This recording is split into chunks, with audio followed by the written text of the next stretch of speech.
The following broadcast is brought to you by the iGolf Sports Network. Golf Talk Live is sponsored by the iGolf Sports Network and Golf Tips Magazine. Here's Andrew to tell you more about our sponsors. iGolf Sports is a live stream broadcast and media production company providing quality programming designed to attract the golfing enthusiast. And Golf Tips, the game's most in-depth instruction magazine, including reviews on the latest equipment, tips from top teaching professionals, all designed to help you improve from tee to green. Welcome to Golf Talk Live with your host, Ted Odorico. Join Ted each week as he speaks with some of the best in golf. This week's special guest will join us a bit later. But first up is another great discussion on Coach's Corner. So let's introduce tonight's Coach's Corner panel. Good evening, everybody, and welcome to Season 13 of Golf Talk Live. I'm your host, Ted Odorico. We've got a great show for you this evening. Starting off this week, of course, is another great discussion on Coach's Corner, and I'm going to be joined by my good friend and partner in crime, if you will, here on the Coach's Corner panel, Clint Wright, and I'll tell you a little bit about him here in just a moment. And a little bit later on, I'm going to be also joined by another good friend on the travel segment, of tonight, and that's by, of course, my co-host and travel expert, Robert Kaufman. And he's going to be joined by this evening's special travel guest, Katherine Sansone, who is the founder of Sansone PR and Marketing. And then a little bit later on, my featured guest of the evening is Clay Simpson, and he is with Sky Golf. So he'll be joining me on the latter part of the show. So I'm really excited about that. They've got some new stuff coming out on the market here pretty quick, and we're going to talk about some of the technology behind what Sky Golf does. But really, really excited about the show. And I'm going to introduce my good friend here, and we'll get started in the conversation, assuming that my voice stays with us here. As I mentioned, Clint Wright joining me here on the Coach's Corner panel. He's a 30-plus year member of the PGA and is a partner of TGM Golf. And, of course, TGM is a big proponent of the R3 approach, which, of course, is designed to help golfers of all levels become better players. He's also considered by many of his peers to be certainly among the best covering the short game, and is, of course, a favorite here on Coach's Corner. So, Clint, welcome to the Coach's Corner panel here on Golf Talk Live. Glad to be with you, Ted. Looking forward to it. I appreciate it, and we're going to get right into the discussion here.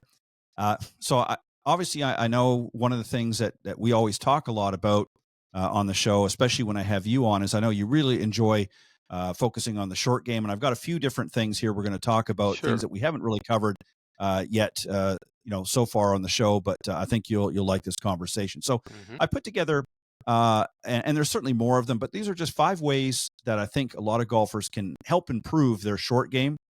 And the first one I want you to talk a little bit about, because often, and this really applies to not just the short game, but really all the game, and it's about the grip.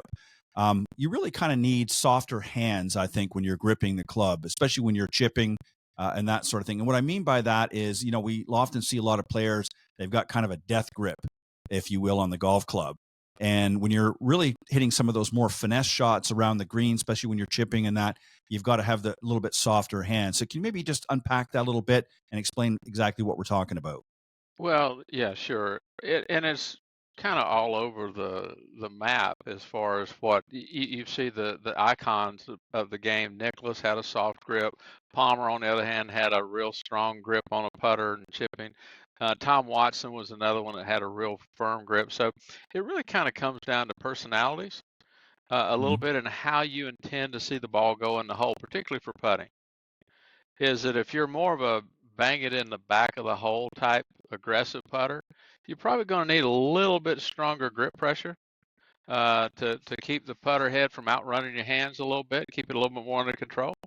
On the other hand, if you're a putter like Nicklaus, it was a die putter that let the ball fall into the hole a little bit more, play a little more break. Then you'd probably want to have a little softer, a little more lighter grip pressure if you're that style of putter. And so I think the question you have to answer to begin with is, what style are you? How do you want to see the ball go in the hole? And then that would dictate kind of where you would fit in. But on the other hand, if you're an aggressive putter, you don't want to have a real, push all the blood out of the tips of your finger grips. But on the other hand, if you're let it fall in the hole, you can't just let it flop around either. You have to have a minimal control of the putter on one end and make sure you don't have a maximum pressure on the other end, if that makes sense to you. So I think the real question for grip pressure is you have to decide who you are and then match that grip pressure to how you tend to want to play your putting stroke for the day. As far as chipping and pitching the ball, I think it really kind of comes down to somewhat of what shot you got. I know if I've got a little bit of a flop shot, I want my hands to be real soft because I want to be able to keep the Right. club face open. I don't want my hands to be real active in squaring the club back up when I'm trying to hit it straight up in the air. On the other hand, if I'm hitting a little bump and run, I want to have some control of the club. So there, I think the shot that you're required to hit will dictate just what your grip pressure may be. And in that particular case, I think grip pressure in which hand. If I'm going to hit a flop shot, I want all the grip pressure in my left hand and Yeah. keep my right side out of it, because that tends to what will square the club back over and take loft off of it when I'm trying to hit it a little harder. If I'm hitting that bump and run chip shot, I'm probably going to have more equal pressure.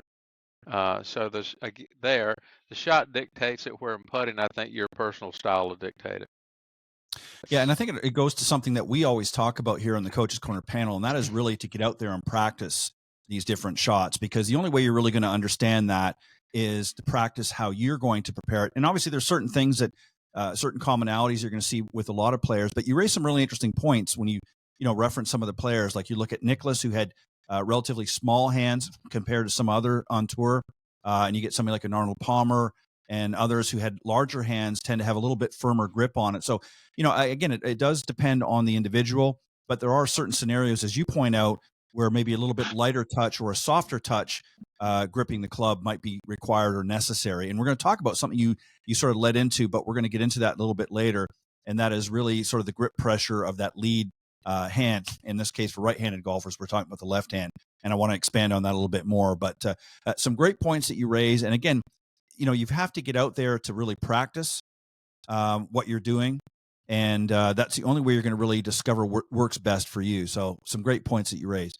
The next one I want to get you to talk about is allowing your body to rotate, especially whether it's pitch shots or even some chip shots. A lot of people, you see this with a lot of golfers, especially our high handicap golfers, where they tend to get a lot of upper body movement and going in the backswing, but then when they come down through impact, their lower body pretty much stays stationary. They're not really rotating through the shot. So give me your thoughts on that as well, because that's one we see quite a bit with some of our high handicappers. Well, sure, because they think they do everything in their daily life with their hands and arms, so they think there's more control there. Again, this kind of comes down to situations. I think how far away you are. If I'm up just around the edge of the green, then those little chips and pitch shots are going to be played very similar to a putter. I don't want a lot of movement in my lower half with those shots. So I look at it, if they're out there to where they've got to take the club maybe close to waist high or somewhere between the knee and waist high, they're going to have to let the body move along with it. I don't feel like that they should be dictating the upper body with the lower half like we might with a full swing. But I think that it has to be relaxed and follow the upper half, so it kind of stays a little bit more together versus having separation. On our full swings, we try to create a little separation between the lower half and the upper half to generate some lag and power. But I think in the chipping and pitching, we have plenty of power. There's really, we have this discussion many times about there's only two types of swings. There's the full swing and the putting stroke. So which method do you need for this length? And when you can still hit a putter that far with that upper half, then the lower half tends to want to follow along. Once we get out to where we need the full swing, then we want the upper half to follow along. Right. So I think you bring up a valid point that you just have to go out and try these situations, because you can't repeat something you're not aware of. Yeah. You have to feel it and be able to feel the body move along with the upper half in the chip shots. And then you can maybe start determining, well, I know what that feels like now. So now, therefore, I'm aware of it, so I can repeat it when it's when it's called on. So I like to see the idea that once it gets a little bit higher than knee high to maybe waist high, to feel like the body flows along in one piece. And then when I get out where I've got to make it shoulder high, then I'm more back in the lower half, dictating the path of the club. So in other words, if I hear what you're saying, is the bigger the backswing or the longer the swing, the lower body is obviously going to be more engaged. Whereas Certainly. if it's a shorter shot, like just a little bump and run, then it's predominantly controlled by the upper body, and there's very little, if any, lower body that may be required. It's, again, sort of following along, whereas with the full swing, the lower body is more or less taking control and initiating it, and the upper body is then becoming a movement as a result of that transition. So Absolutely. the reason why I ask this is because a lot of people, I think, get it backwards. Oh, I think sure. a lot of people, do that We all backwards when do. again they're full. Right. Right. Exactly. So, I want people to really understand that, because again, there's obviously going to be variations depending on the distance of shot that needs to be played. But I think people need to understand that there is going to be, in the short game, certain situations, of course, and some may not, where there is going to be some body rotation required. Because, too often we see them sort of just stopping and, they're taking the club back and they're just sort of sticking it in the ground because there's no real body movement or rotation going through the shot. And, when you've got maybe, say, a 50-yard pitch shot, you have to have some body rotation. And a lot of people, you'd be surprised, I see them out in the Right. range, some of these old guys Sure. out there, and they're just not doing it. So Well, how the do one we thing I can add to that, if I could interrupt, sure. is I like the idea in the pitch shots is we want to allow the lower half to rotate, not Mhm. required to. We want to Right. allow it to move with the upper half. Now, on the full swings, it's required. Yeah. So as long as they feel like they can allow the hips to rotate along with the upper half swing, then that's really a very soft, very controllable method of hitting the back of the ball. Now, I don't really go for recommending a specific player to necessarily emulate. But if you were going to show a player, whether it's off the PGA or the LPGA, to a student, and you want them to see and understand what we're talking about right here, who would it be a player that you would say, I want you to watch that? Here's a video of this player here. Who I'd like to see that really demonstrates what you're talking about? Well, I think there's most all I of mean, there's them. a If lot of if them. Yeah, Yeah, there's there's a lot of most them. all of them because the one thing they don't really show a lot of times is these type of shots on television because they're a bit boring. They want to Right. show the long drive and the flop shots and the long putts and Right. stuff. So if you look at them, they all play these shots very similar. So Yeah. you could pick out anybody actually that's in that we see and we know their names that pitch the ball very well. Because if you look at the situation that they're all really good at it because they're hitting what 13 greens around, something like that. Yeah. So they've got 5 opportunities to give a birdie back, and out of those 5, they may give them back 1 per round, maybe Yeah. 2. So they're pitching the ball extremely well. So Yeah. I would emulate any of them, to be honest with you, because it's almost generic in how they play some of these shots. Yeah, it makes you sick a little bit when you watch some of these Oh yeah, I players know. how easily. I used to be mesmerized when I watched, Tiger coming up. Not so much in the earlier years, but as he really honed his game in, and just the fluidity of his golf swing. And this brings us to the next point. We've talked about tempo and timing and things like that. Right. And a lot of people really find it difficult to sort of find the right tempo for them. So if Mhm. you were going to talk to somebody about tempo and obviously timing, what would that conversation be like? If you want them to really understand and feel what their tempo is for them, because everybody is different, I understand. Sure. What would that conversation maybe entail? Well, you have to have a conversation on how you define tempo versus rhythm. Right. In my opinion, they're 2 different things. You can Sure. have really quick tempo, but very smooth rhythm. Mhm. And we've seen that with the Lanny Watkins or the Ben Crenshaws are totally different. Their tempo is one very quick and one's very slow, but they all have the same rhythm to them. So what I see the biggest trouble with is people try to go back really slow and then all of a sudden jump start their downswing. So their Right. tempo is slow, but their rhythm doesn't match. Right. It comes down so much faster and jerky than it did going back. So my point is, I want you to, whatever it's going to be, make sure it's in both directions. See, Yes. I want to feel like that I'm getting a person to feel like that they're not increasing the rhythm on the downswing. Nor are they going to make it very slow or real fast going back. It's again an experimental level to being aware of what your tempo is. And once you determine the tempo, whether it's going to be quick or slow or medium, whatever that tempo may be, then you want to match your rhythm to it. Don't try to go real slow going back and real fast coming down, or vice versa. Okay, they have to match.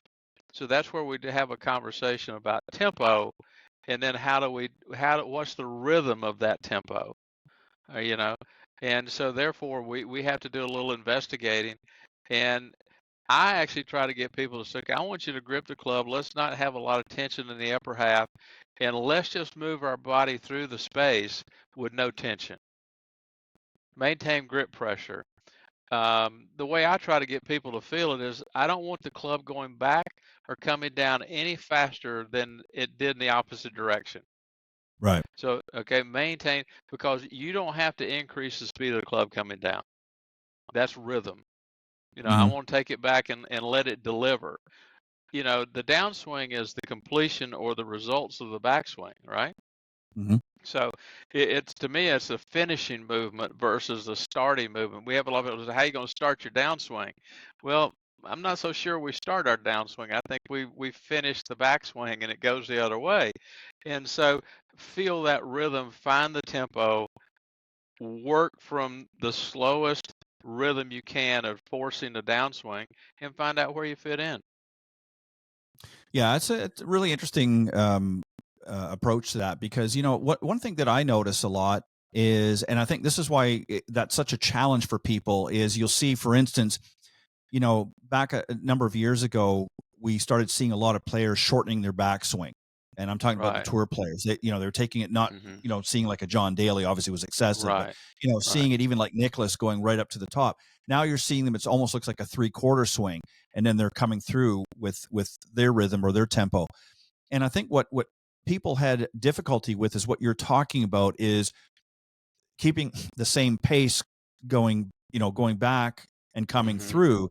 And That's I think right. because they were going and subconsciously trying to shorten that backswing, so they were being very conscious about going back slow to get it to that, maybe that 2/3 or 3/4 position.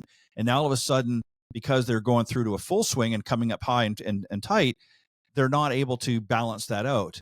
So I think, what I remember watching Dave Pells, the late Dave Pells, always talked about when he was doing some of his short game schools. He'd always talk about how, he wanted people to take the club back the same distance in the backswing as they did in the follow through.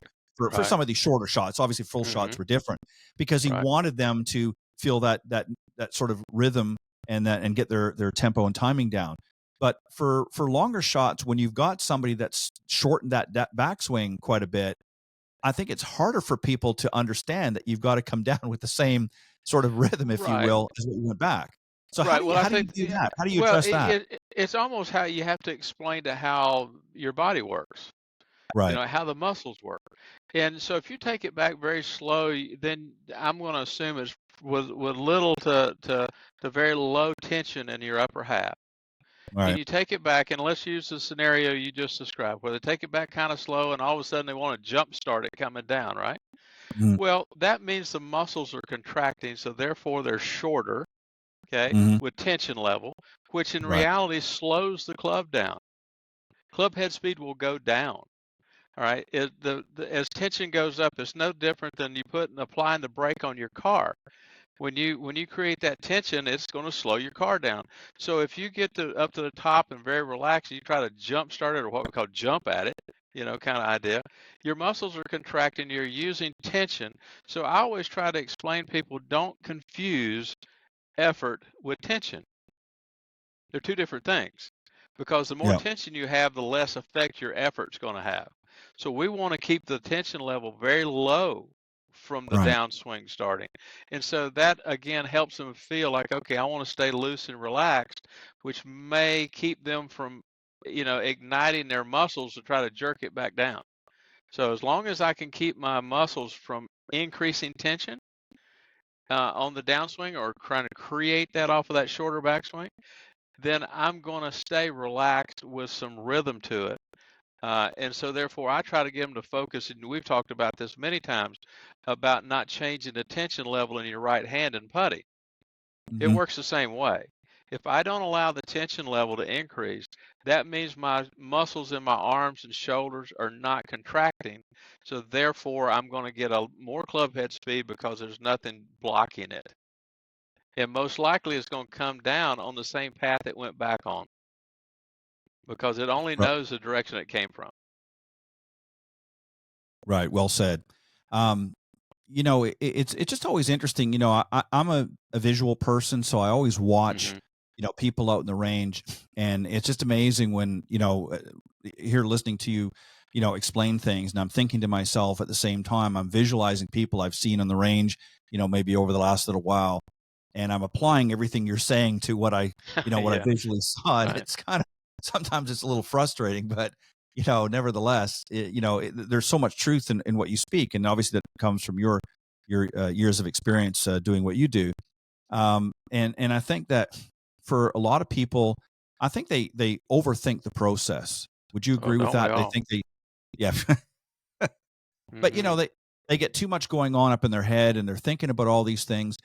And a lot of times, if you just sort of, I hate to use this analogy, but sort of water it down and just simplify the process a little bit more, because your body does naturally move in certain ways. And obviously, if you don't have, if you've got some physical, impediments, things like that, or injuries, that could detract from some of it. But essentially, your body moves in a certain way.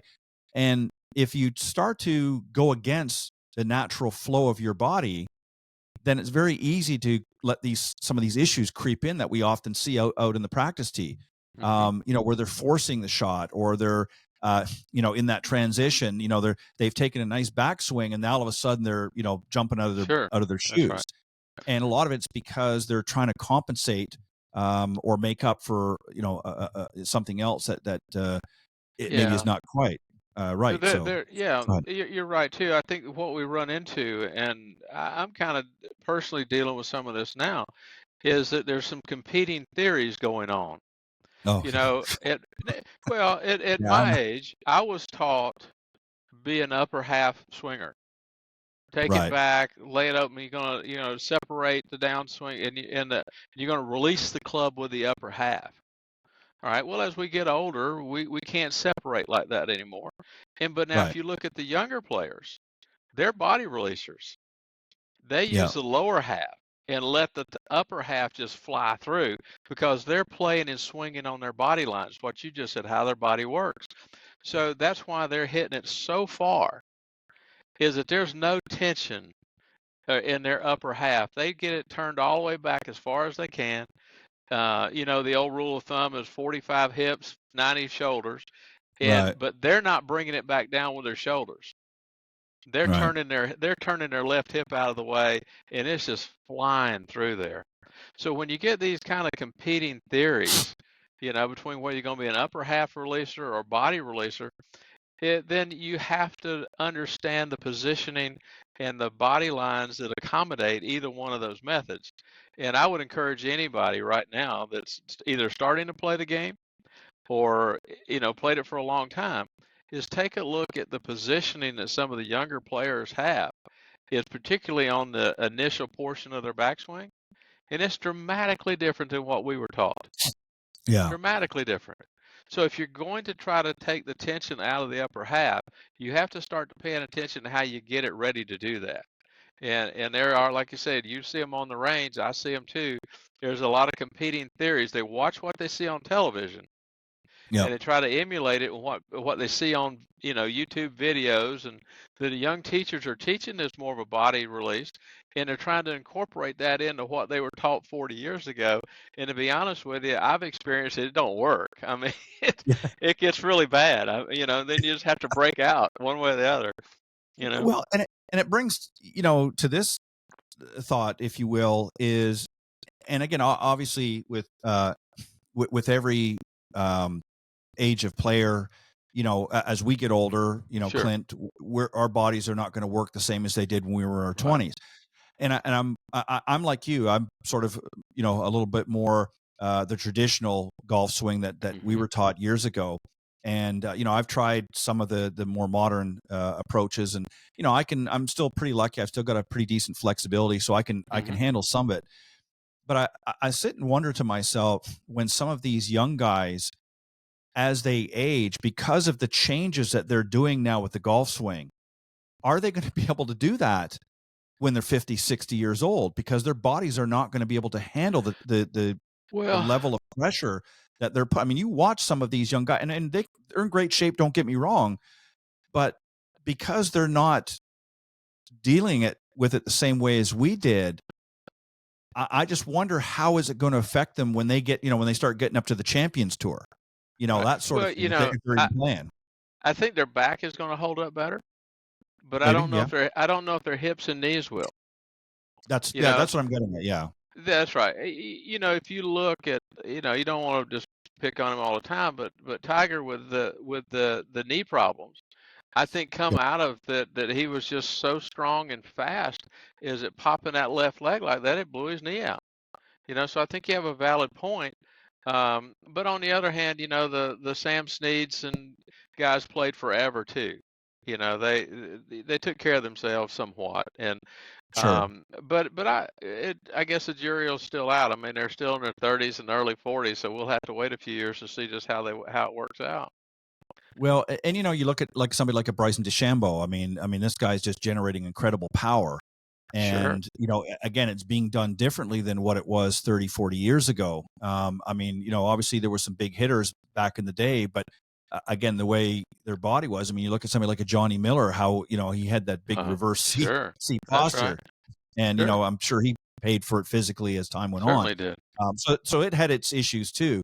But it's going to be interesting to see, 20 years down the road, the guys are hot right now on the tour. How are they going to be? Are they going to have to adjust their swing somewhat? Are they still going to be able to swing it in the same method? Maybe not as with as much force, but, Right. are they still going to be able to do the swings that they're doing today, 20, 30 years from now, if they're still playing? I think they're already recognizing it somewhat. If you watch what they do with their left foot, they Yeah. let it turn out. Yeah. Instead of trying to turn across it to back. So I think they're recognizing the fact that maybe even now some of those movements are creating some issues for them. So they're taking some of that pressure off of their left knee by getting on their left heel and the toe spinning out.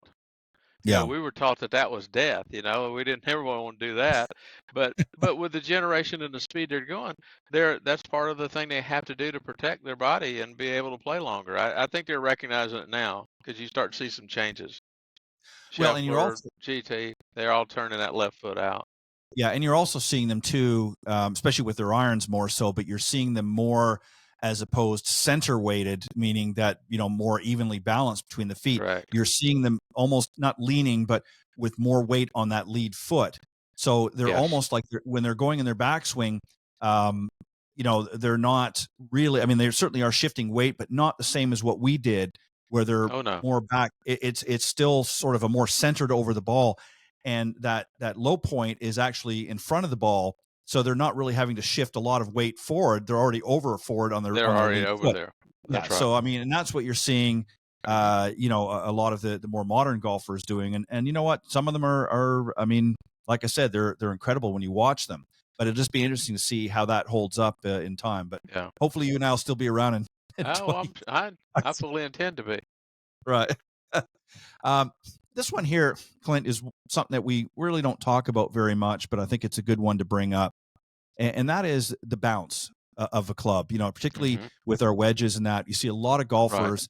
Right. I see them, especially with their wedges, they're digging that leading edge in all the time. They're not really utilizing the bounce very much. How do we take advantage of the bounce of a club? How help players walk through that a little bit, because that's something we see a lot. Well, the manufacturers of wedges, we can bring up all the names, but it's not. They're all, do some of the same stuff. But I think that the player needs to allow the club to sit the way the manufacturer intended it to sit. Okay, I see a lot of people that go out there that got this really extreme shaft lean. And the more you lean that shaft, the less bounce that you're going to have. It's taking it off of it. Mm. And they also, you see a lot of it. I want to utilize the bounce, so set the club the way the manufacturers intended it with a slight shaft lean. But if I really want to take advantage of the bounce, I'm going to have to roll that club open a little bit. Yeah. Get the face lines leaning towards your left foot or your lead foot. If you're, most right-hand players obviously would be their left, would get it leaning towards the angle towards it. So therefore, you're not taking any bounce off of the club. Right. And I think the comment you made is that people take bounce off of the club by shaft leaning it, get it shut down, a little closed. Make sure that you have minimal, kind of shaft lean, but most importantly, make sure that the face lines are not running towards your trail foot. Make sure Yeah. if anything, they're lining up towards your lead foot. Um, and this is another point of discussion, I think, as far as you doing some experimenting. And all the manufacturers today do great ideas for fitting and demo days. Get out there and take advantage Yeah. of those things, okay? I work for an international company doing those, and sometimes I have a lot of people show up, and sometimes nobody. So take advantage of them. The fitter are there for you, not the other way around.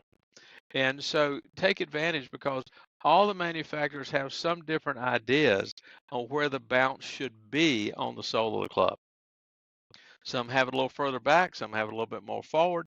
So what you have to find is if you want to have that little more aggressive shaft lane, you need to look at a club manufacturer that puts the bounce a little more towards the front of the club Yeah.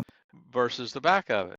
Mhm. And they're out there. I mean, they all have different Oh yeah. theories and the amount of bounce. All of them now, back in the day, you'd get a 10-degree bounce sand wedge, maybe 12, but mostly 10. And then we would take it into the machine shop and have them grind it how we wanted it. Okay. Yeah, exactly. All right. We don't do that anymore because most of the manufacturers now have custom grind wedges. So Right. you can get a little bit of the tour ideas at your local golf shop or where you buy them from. So most importantly, set the club the way the manufacturer intended it. Like I said, if you're the type of person that likes to have more shaft lean, make sure that you're dealing with a manufacturer that sets that bounce a little more forward. If not, let it set a little bit back. But most importantly, if you're trying to let the bounce work for you, you don't want the club leaned heavily left or shaft lean, and you don't want to have the club closed or even square most likely. Just make sure that the face lines are run a little bit more towards your lead foot, and therefore the bounce will stay on the club and you can utilize it. Yeah, well said. That's just something I think, and you're right with I keep saying this, but back in the day, Well, it is. I mean, our option, our options were a little more limited than what they are today. But you're right. There's so many manufacturers, and there's some that just specialize in the short clubs, especially the wedges, and that are very, yes. very proficient. There's so many clubs out there now, and it's not just the big guys. No. Sort of the top 4 or 5. There's a lot of Mhm. other companies that are coming out that specialize in just what you're talking about.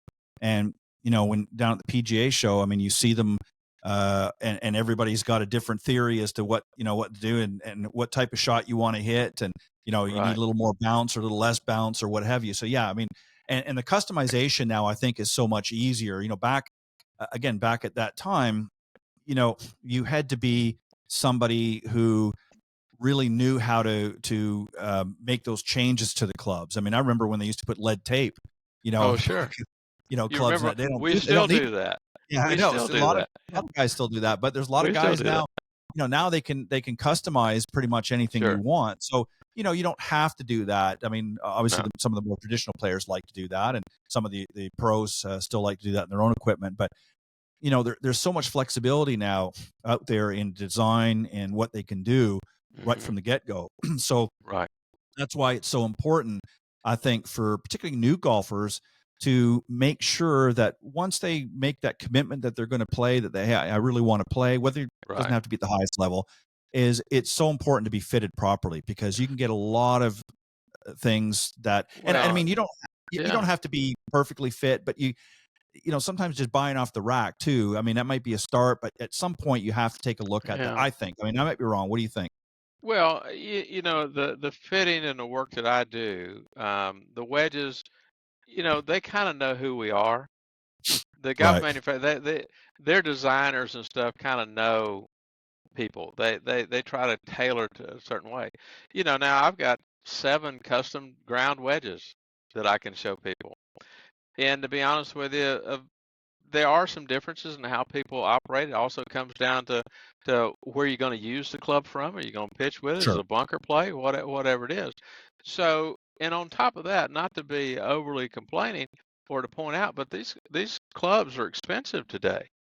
Oh, So yeah. it's not like you're going to go in and buy one off the rack for $49 anymore. I mean, you're No. spending some money for these wedges, and it's important that you spend your money wisely, obviously get value out of what you're spending.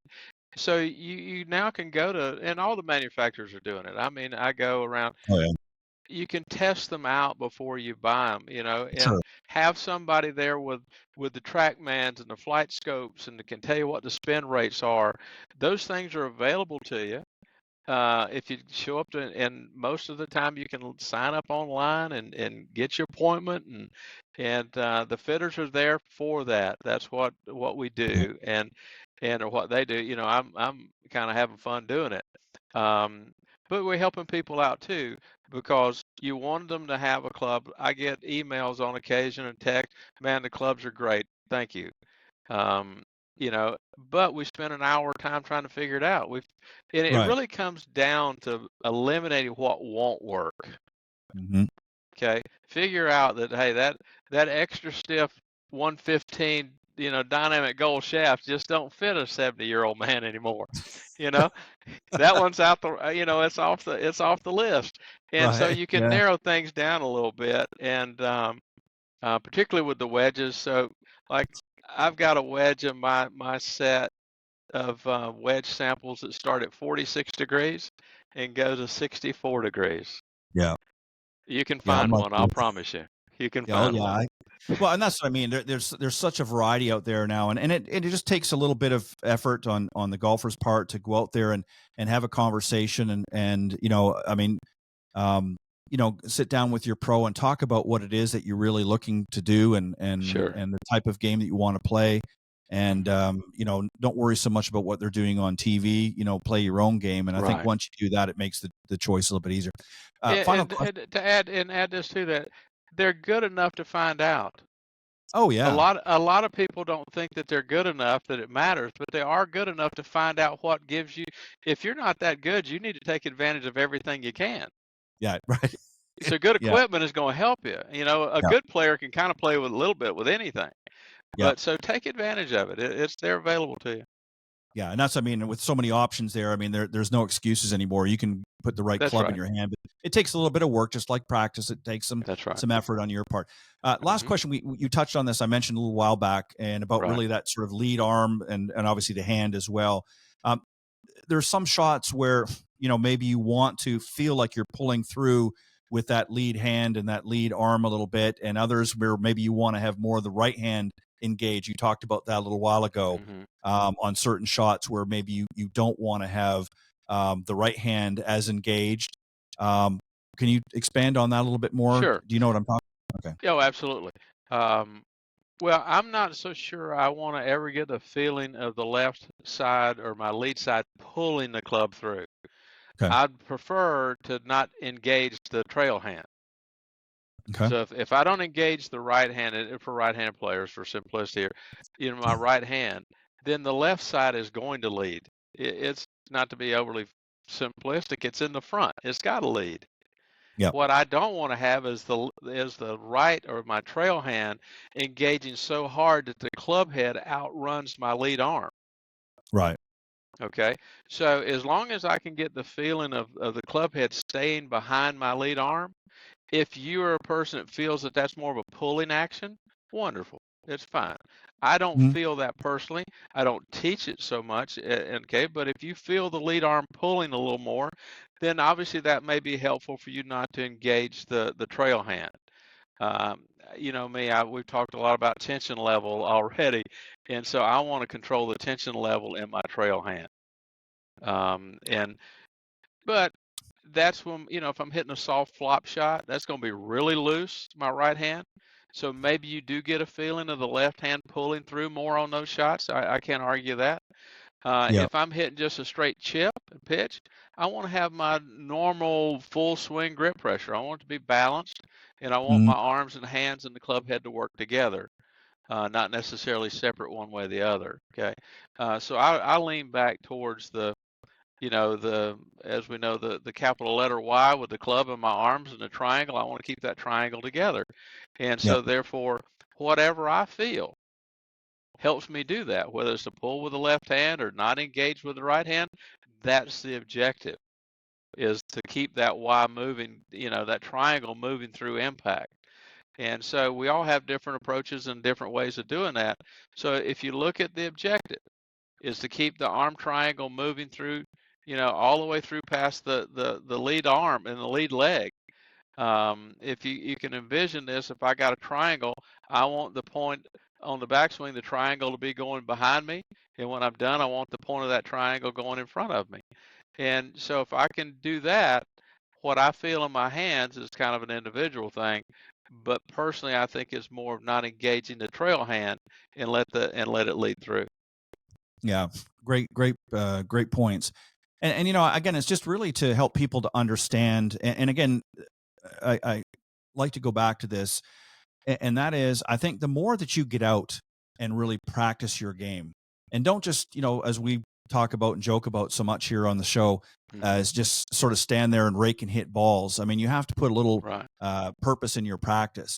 And if you Correct. want to have a better feel in your short game, then I think you have to work on these things. And again, there's a lot of different drills out there that people can do. Some people, like to get lined up and maybe like to close their eyes and just Mm-hmm. take a few practice swings and just sort of see how that feels before they actually get up and Sure. hit the shot. And there's a lot of different things. Some people maybe like to take one hand off and just use the one hand, whether it Mm-hmm. be the lead or the trail, just to kind of, again, feel the club head. And it's really what it's about. It's the club and the club head, particularly, that's really doing the work, and you're kind of That's going correct. along for the ride. So, Mm-hmm. I think it's just a matter of getting that feel down that works for you. But obviously there's some certain things that do have to be in place. And I think that's where your pro can come in and guide you as best you can. But it's really, again, it comes down to each individual and what works best for you. And like I said, some people maybe get a little bit too aggressive with their trail hand and end up putting too much pressure on, and a myriad of things can happen. So, That's but correct. some great points. And I think, Yeah. as always, you enjoy listening to what I consider one of the best. Well, And always, we try. as we, well, yeah, now you do.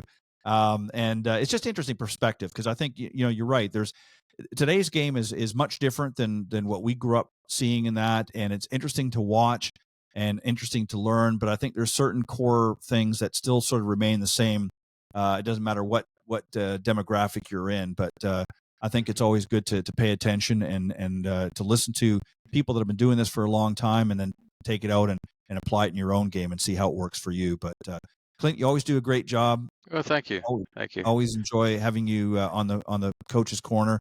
And if the folks want to reach out to you and hear some more pearls of wisdom, what's the best way Oh, to do them? easiest way I'm gonna leave it with the last one that we talked earlier so far. You can't repeat something you're not aware of. And you Yeah. become aware of things by practicing what you want to be aware of. If that sounds like it's in a circle, but it really is. You have to go with a purpose, find out what to be aware of. If they want to talk more about it, they can always email me at clintgolf001@yahoo.com. Be more than happy to correspond back and forth with people if they like to do that. And this is fun. I've always enjoyed doing it. We'll look forward to doing it some more. Yeah, and I know you're going to be doing some fittings and things, working with Yeah, your manufacturer in your area that you that's do right. so much great stuff, and you got to let me know if you guys are going to venture my way or somewhere that I can get together. Well, We're going to have to get together. oh, we will. No worry. I'll touch base with you, but I'm gonna be doing a little traveling down that way here shortly, so we'll get up. Sounds good. All right, stick with me for a second, Clint. I'm going to take a quick commercial break, and when I return, I'm going to be joined by this evening's travel guests. So I'll be right back. Hi, I'm Karen Jansen, LPGA Master Teaching Professional and National Academy of Sports Medicine Certified Personal Trainer, and I'm very excited to share with you my Cardio Golf online subscription. Professional golfers know the importance of athletic development for golf. As a recreational golfer, you might not have the time to train like an elite athlete, but by simply adding a few golf-specific exercises and swing drills into your daily routine, you can dramatically improve your game, and you can do it at home with Cardio Golf. I have various pieces of equipment to help you train indoors, away from the golf course, like the Cardio Golf Shorty Club. This club is short so that you can swing inside, you're not going to hit the ceilings or the walls. The Cardio Golf Slope. This is great to simulate an uphill and a downhill lie. You know, the ones that you get on the golf course, but there's nowhere ever to practice. We also use this as a fitness step. I also have various pieces of equipment from Golf Gym, like the Powerball and the Power Bands, to help you improve your strength and flexibility. Join me every week as I take you through workouts that are going to help you shape your swing and trim your score. Start a free trial today. Go to cardiogolf.com. Welcome back, everybody, and I'm excited now. We're going to be starting our travel segment this evening, joined once again by my good friend, co-host and travel expert, Robert Kaufman. Let me tell you very quickly about him, and I'll introduce our special travel guest of the evening as well, and then I'll let Robert take over and get the discussion going this evening. Robert, of course, is an award-winning photographer, golf and travel writer, golf media consultant. He's worked with a number of great publications such as Troon Golf and Travel Magazine, PGA Magazine, and of course, Golf Tips Magazine, along with a host of others. And if you want to see more of his great work, you can visit his website, pictureperfect.com. Our special travel guest tonight is Katherine Sansone, as she is the founder, of Sansone PR and Marketing. She moved to Lake Almanor, which is full-time in 2019, and has been coming to the lake since she was a child. And as a founder, of course, of her PR and marketing firm. She is also the marketing director of Plumas County Tourism, promoting the unique county in Northern California, nestled at the base of Laysan Volcanic National Park. So, Robert and Katherine, welcome. I hope I got everything correct, and welcome to the travel segment here in Golf Talk Live. Thank you. Great to have you, Katherine. That's quite the intro, huh? Well, listen, Robert, I'm gonna hide myself for a few minutes. I'm gonna let you take over. I know you've got some questions and the discussion. Then you just prompt me to come back in. Okay? Yeah, you got it. Thanks, Ted. All right. Well, hi again, Katherine. Yeah. So Seeing you again. good to see you. It's been a while. So Yes. I'm looking forward to coming up your way. In a couple weeks. I'm looking forward to your insights. It's been a while for me, and I mean, I love that area up there. Once you get away from the maddening crowds. Yeah. It's a very special place, and a lot of people don't know about it. And after the Dixie Fire, a lot of people thought that we were burned to the ground, but we're back. It's just as beautiful as ever. It's just a wonderful place to visit if you, as you said, want to get away from the crowds. You want to have a lot of outdoor adventure and relaxation. It's an ideal place to visit. Yeah. Well, for myself, having lived in California my entire life, I have a pretty good sense where you are, obviously. But let's explain to our audience where Plumas County is. Its location and.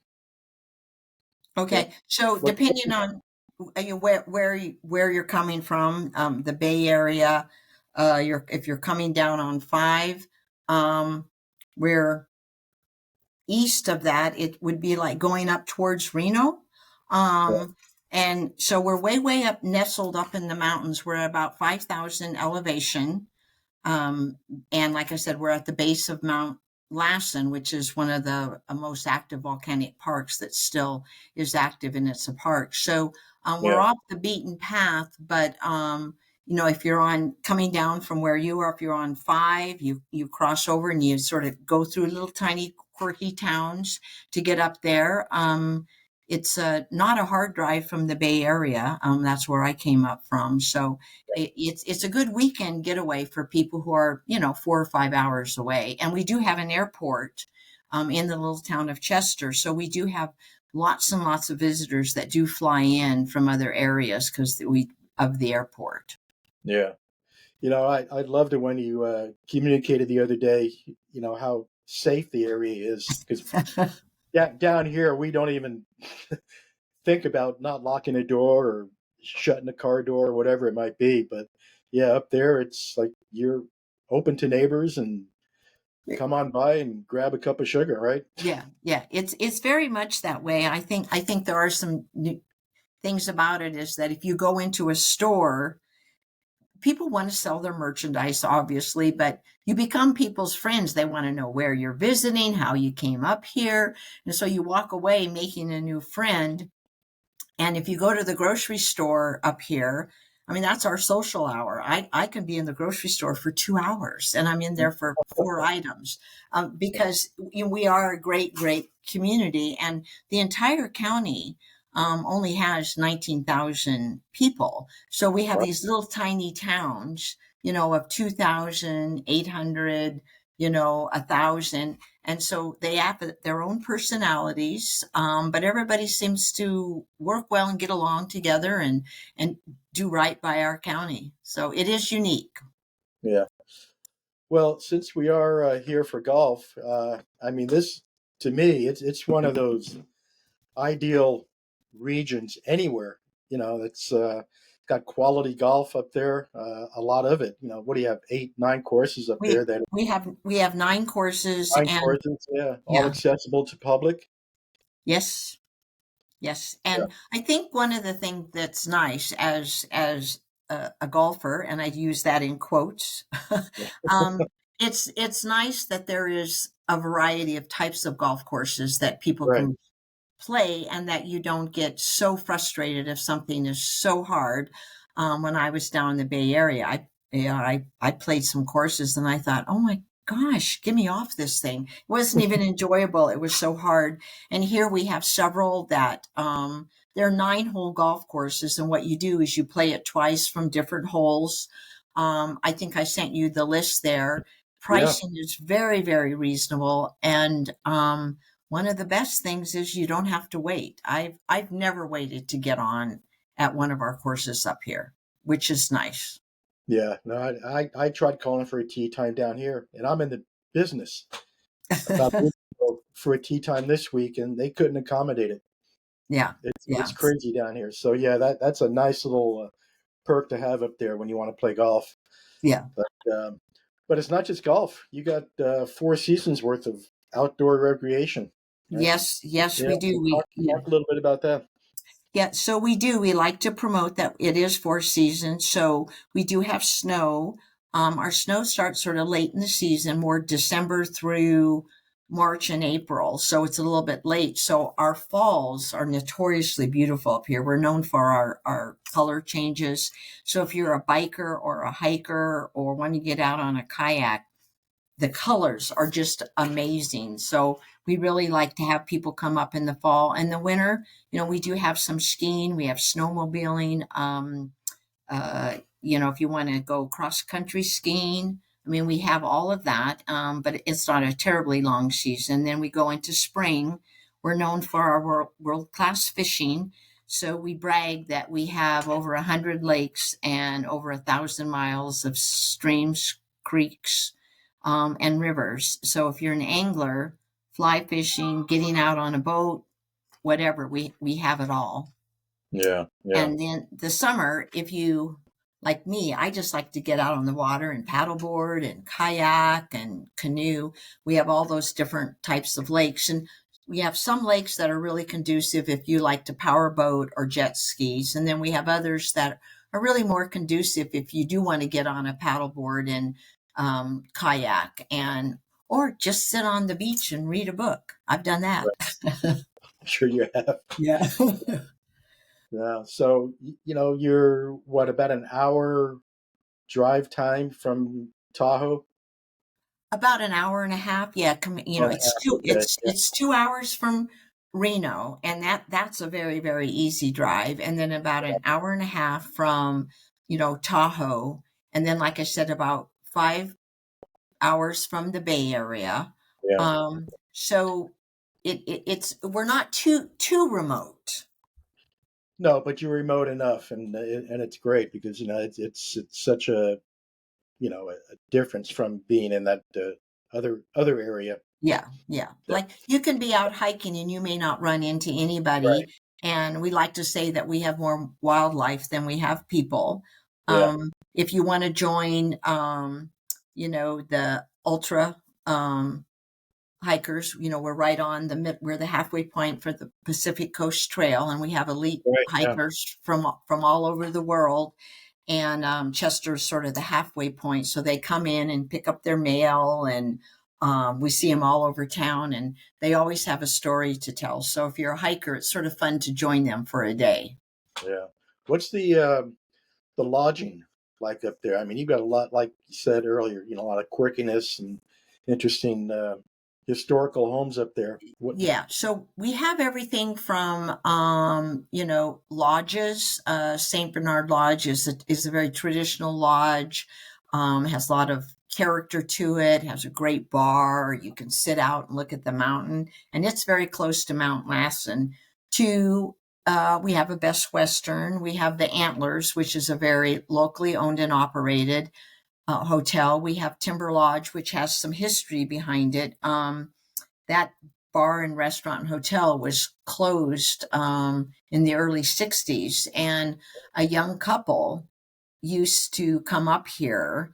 And in fact, the Timber Lodge was one of their places for their first date, and they had the opportunity of buying it. So they've restored it. They only have 9 rooms, but every room has a theme, in either a Western or a romance, a chalet. So it's very, very fun. We have a couple bed and breakfast places that are very, very traditional. If you're camping, great camping, we have glamping. And all these places are conducive if you're a family traveling. We all have things for children. So it's an area that, like I said, I started coming up as a little girl. So it's very family oriented. Right. Not a lot of late night partying. Yeah. Bottom line is there's something for everybody. And if you can't find it up there, don't even bother going. Yeah, exactly. We like to pride ourselves, and like I said, I don't know anybody who comes away and they're just always so amazed that there's really a place you can go and see stars, because, we don't have street lights up here. Oh, Yes, no street lights, no lights on the road. nice. And so you can really enjoy the beautiful, beautiful skies. It's amazing. It's amazing. Well, that's awesome. I can't wait to get there. Yeah. Well, we're looking forward to having you. So we hope you'll enjoy your different rounds of golf. They're 2 very, very different golf courses. I don't know if you've played the one that you're going to on Sunday. Bailey Creek. Bailey Creek. It's been a long, long time. I have no idea. Okay. No remembrance of it. And the same with the Dragon, because I know they're very, very different types of courses. They are very, very different. Yeah. So we hope it's 2 good experiences for you. Yeah. Well, thank you. Ted, you want to jump in here and ask anything? Yeah. Well, welcome me back to the show. Thank you, Robert. As always, do a great job. So, Katherine, let me ask you. It sounds to me from what I was listening to backstage is that this is a much more unique experience for travelers because there are a lot of things to do. But if they want sort of a more of an away place and not sort of in the heat of a big metropolis, like some of your big resorts typically, this is more of I guess what I would classify as off the beaten path. Do I understand that correctly? It's very much so off the beaten path. And we'd like to say that, there's a lot of places that have mountains and streams and everything, but Right. it's our community, our people. Some of our waterfalls. I took a hike a couple of weeks ago. Some of the waterfalls they're just amazing. And so it is different. And I think part of it is the people who live here, and also that it's not crowded. I mean, that is a luxury in itself. I and was coming from up from the Bay Area, particularly. that's No, it is. It's very hard to imagine. and that's what I was getting. Yeah, that's what I was getting at, because I mean, it's nice to go to some of the other facilities and that, but sometimes you just want something, a different experience, a little bit more unique. And sometimes you don't want the hustle and bustle of a big resort where there's just so many activities going on, and you're in long lines for things like that. And sometimes you just want a little more quiet, and I like the diversity of what you have to offer there, the different seasons and that sort of thing as well. So there's different activities. And again, very family oriented, which is important. Is there a website or something that people can go, that they can get more information if they want to investigate for themselves? Yeah, it's plumascounty.org, and they can check out, the variety of things to do and activities, horseback riding, skeet shooting, anglers love it up here. Bird watching is another one that people love to do, to get out on the lakes and everything. So they can check out and see the variety of restaurants. We have some great breweries that are mom and pop breweries. If you're a beer drinker, that would be me. Yeah, that would be me too. Okay, then we're all on the same team. Yeah. I'm sold. I don't care about the fish, and I don't care about climbing, and I'll even forego the golf. But yeah, you throw a nice beer in my way, and I'm good to go. Yeah. So if they wanted to reach out to you as well, can they contact you directly? Is a way to do that if they want to inquire and get more information? Yeah, they can absolutely. You can reach out to me at Katherine at SansonePlus.com. Perfect. All right. Well, if you guys want to hang tight for just a second, I'm going to take another quick commercial break, and I'm going to get ready to join this evening's featured guests here in just a moment. But I want to thank Katherine and Robert, of course, as always, for doing a great job on our travel segment tonight. And I'm really looking forward to learning more about. So I'm going to go on the website, and you might be seeing me sooner than you think. So there you go. Just give me a call. We'll show you a good time. Okay. Thank you. Thank you very, very much. And we'll be right back. Improve your putting with the Alignment Ball Marker, a revolutionary new in-game putting alignment tool and ball marker. Its patented design allows you to reach your putt and adjust your alignment at the same time by using your putter, which improves your accuracy and makes the process of putting faster. 100% legal according to the USGA, by their definition, permitted under the rules of golf. Winner of Best New Product at the PGA Show, and only $9.99 on Amazon. And it's also completely customizable for any golf event or as a promotional giveaway. Order at alignmentballmark.com.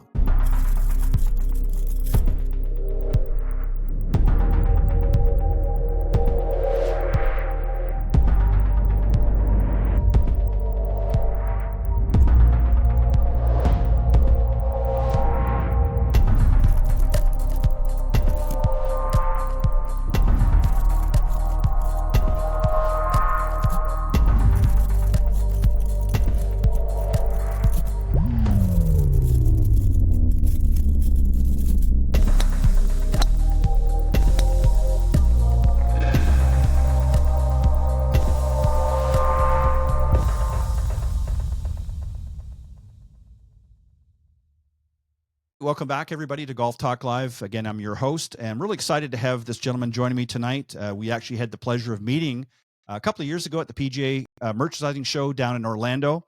Of course, I'm talking about Clay Simpson. He is the Logistics and Operations Manager at Skyhawk Technologies, which is the parent company of Sky Golf. And Clay has, with over 16 years at Sky Golf, he's also an avid golfer himself. His passion for the game shines through every product demo and on-course showcase he leads. His knowledge of GPS technology as an air weapons director in the United States Air Force, along with his love for the game, make him the perfect fit for Sky Golf. So, Clay, welcome to the show, and good to see you. What a lead in. Yeah, that's pretty awesome.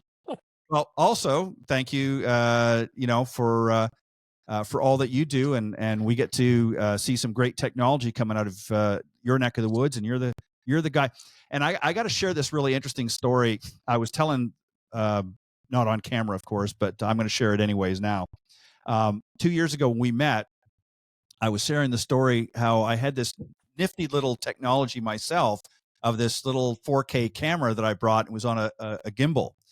And I remember I had you go through some of the products that, I don't know if you recall, but that you guys had at the booth. And I realized after that somehow I mistakenly had shut it off. And that whole segment when you went through all of the components of Sky Golf and all the great technology and didn't get, and the only thing I remember getting was I did a quick pan around of the booth and catching some of the other folks that were hanging around, and you and I were talking in the background. So I didn't make it this year, but next year I'm going to be there, and I know you'll be there. So I'm going to get you to go through all of that again if you don't mind. And I promise to make sure that I've got the on switch and get it all on film. So we can definitely go through it all again. Not a big deal. So I know you enjoy doing that, but I thought to myself when I got back and I started looking at all the clips, because I shot a lot at the show, and that was the one I really wanted because you guys had so many wonderful products and you took a lot of time with me to go through that. And I thought, I can't believe I was so stupid and didn't have that thing working right. So I should have probably had you operate it and just shine it on yourself and just do a selfie, if you will. But I want to thank you for coming on and joining me tonight on the show. So yeah. So were you always fascinated with technology? I mean, you guys are dealing with some cutting edge stuff, and I'm going to, before we get into specifics of products and things like that you guys have, was that something that was always a peak interest of yours? Yeah. Even back in my Air Force days, I was on a lot of contract award teams where we would go test new technology and stuff like that. So it's always been kind of a passion to be kind of on the tip of the spear, so to speak, of Yeah. some technology out there. And then when I got the chance to go to work for Sky Caddie, um, I'd never even heard about GPS in golf at that point, Right. because they were still fairly new when I started with the company, and now now our technology is really like a tour yardage book in the palm of your hand, electronic yardage book in the palm of your hand, with all the information that it gives you. It's really amazing. Yeah, it is. I mean, and it's just if you've never had the pleasure of experiencing the Sky Caddie products, you need to first off go on the website and just check out, because it's very robust, the website, and giving you a lot of information. And then you've got to make a point of purchasing one of the products, and we'll talk about a few of the things that are on there, because it's just, I mean, the technology is just, I mean, first class. I mean, I've seen a lot of stuff out in the market. You guys do it right, and I think I'm going to know the answer to the next question. What do you love most about your job? Well, I wish it was playing golf, but I work for a golf company, so that doesn't means I don't get to play a lot of golf. But Right. um, you know, the really fun thing about some of the things I get to do is, I do get to go out and meet a lot of people and talk to a lot of people about Sky Caddie, show them the product, show them how it works. I go to several golf tournaments. I go to a lot of retail stores, Mhm. and do a lot of things like that. So that's probably one of the funnest things that I get to do. Well, the other fun things is when we get new product. I'm one of the people that get to go out on the course and test it. So I see it before a lot of the people see it, and I get to put my hands on it and push all the buttons and try to make it break and do all that fun stuff. Yeah, that's probably the two biggest things of my job that I really enjoy is being out in the as not really as the face of Sky Caddy, because actually I have a face for radio, um, Right. but I uh, hear you, brother. I hear you. Me too. So I'm right there with you. But being out there and seeing the people and talking to people, talking to golfers, listening to what they have to say about maybe products that they're using, and then what can Sky Caddy do for them in their golf game and things along those lines. So it's a really fun thing to do. One of the things I just want to mention, about you that really impressed me at the PGA show is, and I, obviously had the pleasure of walking around to a lot of different booths and some competitors and things like that. But one thing that really impressed me about you, Clay, is not just the knowledge that you have of the product and what's behind the product, but just the passion. A lot of times when you're going, and again, I understand that's what it's there for, but when you go to the PGA show, it's really, not just so much about promoting the product, but you're there to expose it to a lot of buyers and things like that. But you take a lot of pride in what you do. And that's why I asked you what you love most about your job, because there's a lot of passion in what you say.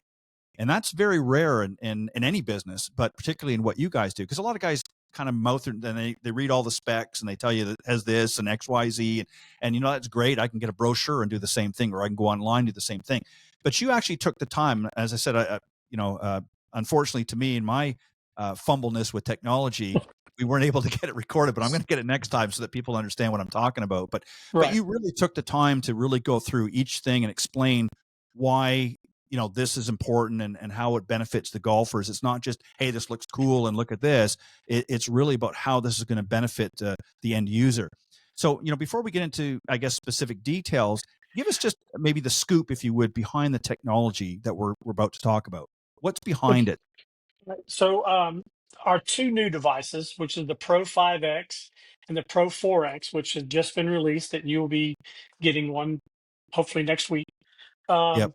The only really difference between the two is one has a 5.5 inch screen, one has a 4-inch screen. So I don't know if you can, it's going to be kind of hard for you to maybe see them, but I actually have them here. So Perfect.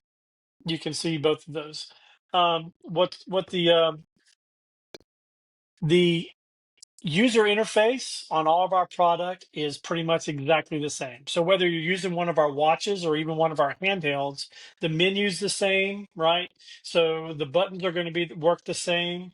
The graphics are going to look the same, right? So it's and we have customers who use both. They'll have a watch and they'll have a handheld because, you know, those cart days, they'll, you know, cart path only days, when they go the car, they'll have their watch with them instead of carrying the device with them.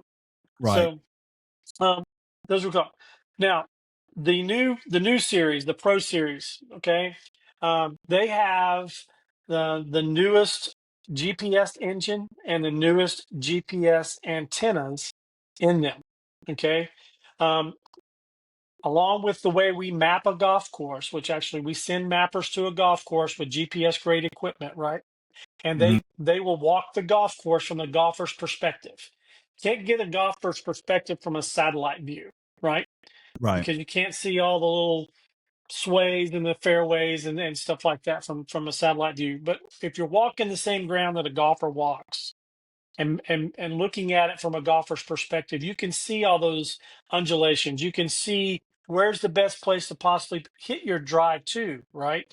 And leave it in to go into that green for the next shot. Okay. And that's one of the things that we really tout on doing. So when our mappers are mapping a course, the equipment they use is sub-meter accurate. So when they mark a point, they're on that point. Now you move that down to our devices, and the devices are the same way. These devices, 95% of the time, we're within a yard to 3 yards of where you actually are. Okay.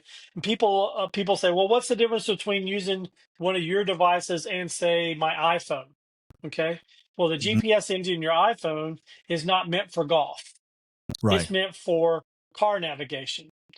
Right. So in car navigation, if they get you to within 100 or 200 yards of the address you're looking for, you're going to find it.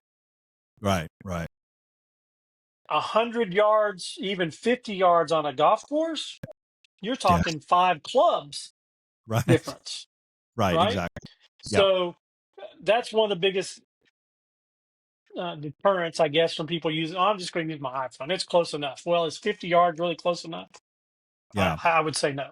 So, yeah, and that makes, you're about to ask me a question. Yeah, I was just going to say that makes a lot of sense what you're saying. I didn't apologize for cutting you off, but That's no, okay. It makes a lot of sense because, I mean, you can get a lot. I know there's a lot of apps that you can put on your phone and you can do this and that. But again, and certainly I'm sure some of them are fairly accurate as well. But you're right. You're out in the golf course and, you know, if you're somewhere between 1 to 3 yards, that's a huge difference as opposed to 40 or 50 or 100 yards.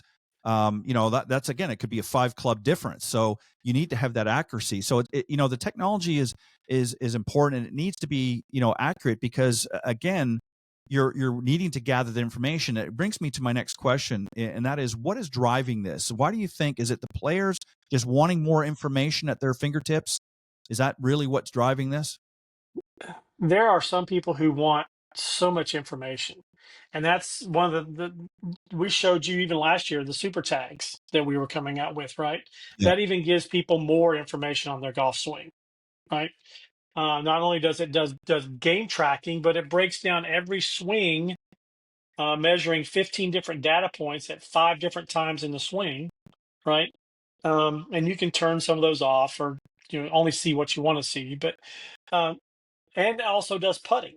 So that's even more data that people want to see. I mean, you a lot of golfers now, you can say, "Hey, what's your swing speed and ball speed on your driver?" And most of them can tell you because they've been to a launch monitor or they have some way of measuring that, and they've committed that to memory, right? So then that's just data. That's just driven data.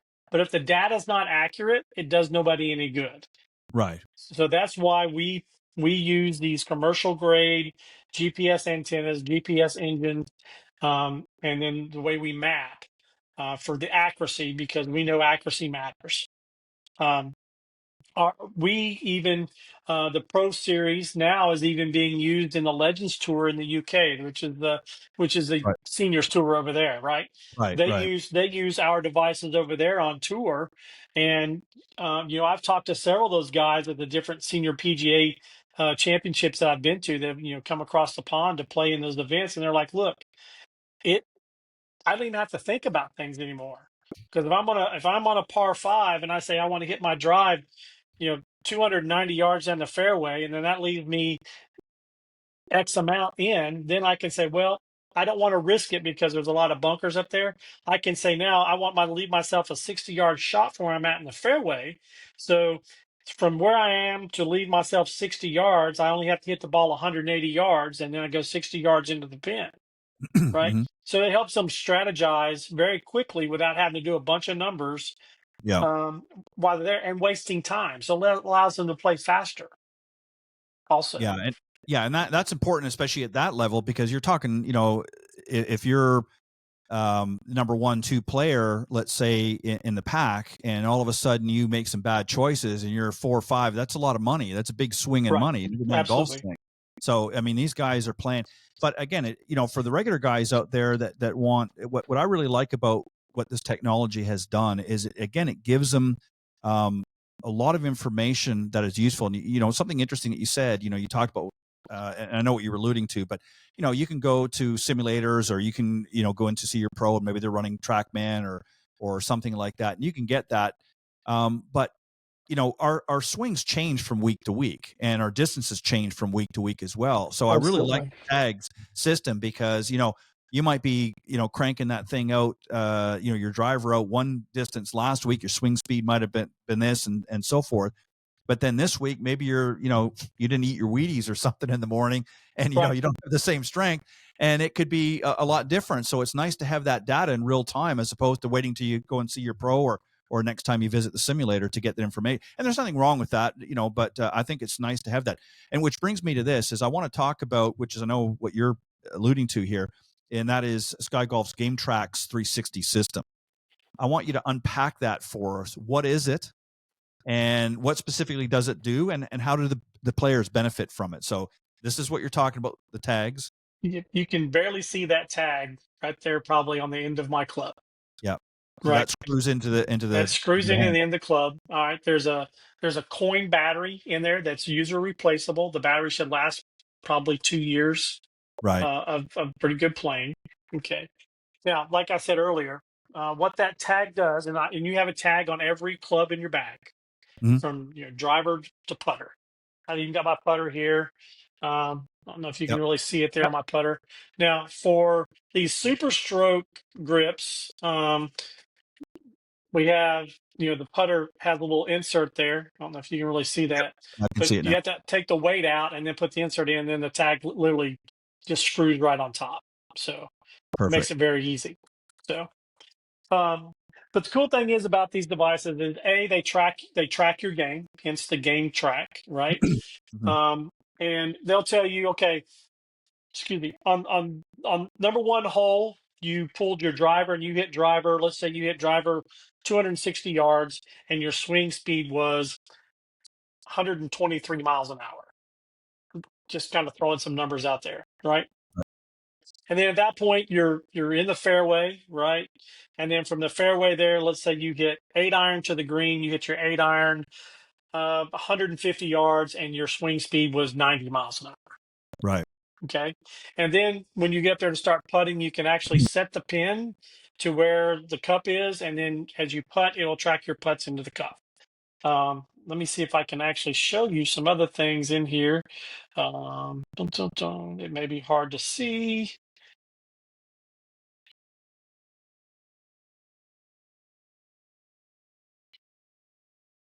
Yeah, it's it's So, amazing. Okay, go ahead. I don't know if you can actually see this or not, but Yeah, right there. can you? Okay. So you can see it tells me all the different types of information. And then right here, it shows that there's a three-dimensional breakdown of my swing, right? Yes. Yep. So I can tap on that and enlarge that. And then I can move this around. Sorry, I have to turn it to kind of see what I'm doing. Yeah, no, But that's I fine. can move that, right? And then I can also play this. And I can see my swing in three That's dimensions. Okay. I can stop it at certain points and I can see what those measurements are. Like if I'm where's my club halfway coming down? What's the face angle? Is it open? Is it closed? My club shaft, is it inside, outside? The preferred line. Any of that information, I can get all that kind of information in here. So that there allows me to track my game a little bit better. Now, what we don't want people doing is setting when they're playing golf. We don't want people looking at every single swing they take in between golf shots, right? Because right. now all you're going to do is you're going to slow everybody down, Of right? course. So at the end of your round, you can simply hit sync round, and it will Wi-Fi sync your device up to your Sky Golf 360 account, and all the information will be then in your account. And you can go into your account and you can look at all this information. It's also going to tell you strokes gained, strokes lost on certain holes based on what your handicap is or what your handicap goal is that you set. So if say you're a 15 handicap and you're trying to make to be a 10, you can set to where you want to be a 10 handicap, and it'll show you your game progression to get to that 10 handicap the way you're playing right now. Wow. It's also great information. You can, if you're taking lessons, you can take it to your instructor and say, look, and you can show him your swing in three dimensions and say, look, I've got a really bad habit of really on the downswing, I'm really inside and I get myself caught, and then you're kind of just flipping it over at that point and not really swinging the club freely. And you can show him that information. The abundance of information it gives you is really, really crazy. So it's a really neat thing. Well, and that's where I think a lot of players nowadays want to have access to information. I mean, you have to be careful too that, like you said, when you're out in the golf course, you don't want to be, you're there to play, you're there to have fun, you're there to enjoy yourself. Right. So if I understand everything correctly, so then these tags are basically recording that information, and then when everything gets synced later on, it's basically uploading to your account, your 360 account. Mm-hmm. So then you can see all the data. And you said that you can show or share that with your coach. Is there a way currently, or is this something that maybe I'm spilling the beans early here? Is there going to be a way, if it's not available now, that a player that has a dedicated coach that they can somehow get into, not, I don't want to say sign into their account, but they can, through some sort of a connection, that they can instantly send that once they've uploaded it to their account, send it to their coach? That might be something that we're looking at too in the future. At the moment, the only way you could do it was you'd have to send them your username and password for them to log into if you wanted to see them all the data. Now, Right. One of the other great things that the super tags will do is let's say I am taking a lesson, and say we're working on mid irons in that lesson, and I hit a 6-iron, the purest I've ever hit it. And your coach says, that's how I want you to swing your mid irons right there. I can then save that swing as a favorite swing. And then I can go and overlay other swings to that so I can see where those other swings are, compare it. Out of bounds is a bad terminology, but out of whack, so to speak. Where am I losing track of that groove that I had with this 6-iron when I was with the instructor versus now? And then you can almost self-teach yourself or self correct yourself and move forward that way. So it's really a crazy awesome concept that we're using. Well, and it's valuable information to the player. I mean, obviously, it's always, I think, good to work with a coach, but at the same time, it's valuable information because a lot of times, if you're maybe going every couple of weeks to see your coach, and he or she has given you some drills to work on and things like that, and you're out there and you make a pure swing out in the range. Let's say you hit a beautiful 6-iron, like you said, and you want to know how you've done that. Of course, you can record that, save it to your favorites. And then next time you get together with your coach for a lesson, you guys can review that. And then, as you said, you can overlay some of the bad ones that, maybe you did during that session with him. And then you can compare it. And he can say, okay, this is the good one over here. Here's 2 or 3 other swings that you've done here. And here's what the problem is. And now we're going to try to work on it to get you swinging like that all the time. That's valuable information, because what a lot of golfers end up doing, and I know this as a coach, when they're not with you, and we realize life happens, you're busy doing other things, you're not always going to get up to the range, you're not going to work that. But having those points and those data entry points that are valuable information is things that you can look at when you're at home. You don't need to be up at the golf course. You can look at that on your phone, or you can, check it online or on your, on your computer, what have you.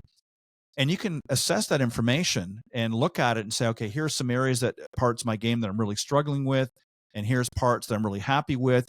And that information gives your coach then an opportunity to look at that and say, okay, yeah, I agree with that. That's some areas that you're struggling with. Let's put a game plan together to pick those numbers back up and make it so that they're more uniform. And so that's where it comes in. Where it does have the problem is, unfortunately, everybody gets excited, and I mean, I've just got my cell phone, but they're looking at it, and they're holding the foursome up behind you, and next thing you know, golf balls are flying over their head. So there's a time and a place for it. But I like the fact that information is then stored and then can be accessed at a later point when it's appropriate.